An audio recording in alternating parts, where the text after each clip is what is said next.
I was doing here and some of the things. He does know that I'm coming here. Unfortunately, he didn't come to today.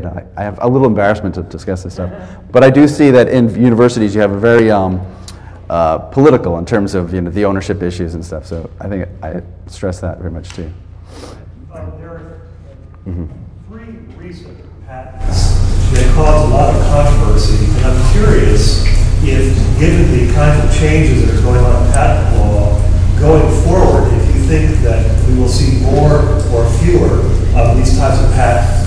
I'm referring to the stick that you can throw that a dog can catch, the shaking of a swing from side to side, and the use of a laser pointer to move along the floor to entertain a cat. These are three patents. I'm sure you're familiar with them. Well, actually, not those. I tend to focus on things. I think some things that make it to the more public eye. I'm very familiar with the law and the issues that relate to that type of thing. There's actually been a lot of case law recently that I think would probably invalidate. So some of those patents might exist that are probably invalid now. And I personally think the way the law has changed has actually made it a little bit too onerous for patenting certain types of methods or software systems. And I'm hoping to see a little bit of a pullback away from the way things have gone. I'm sorry.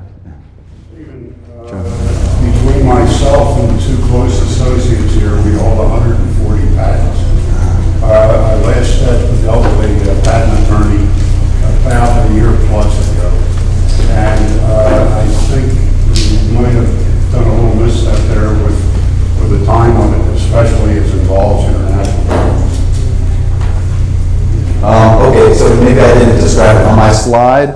I had mentioned, and the slide mentions that let's see, he's probably correct that I skipped over an important part on my slide, which is for foreign patents, if you want to get protection abroad, you have to file prior to any disclosure.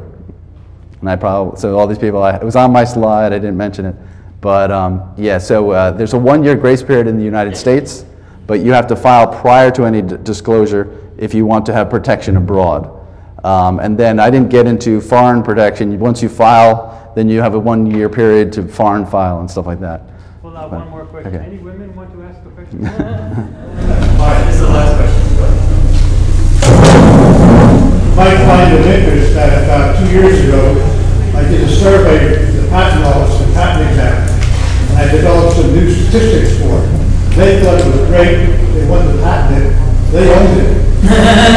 But they couldn't, the supervisor didn't think they could find an exam and they didn't get it through.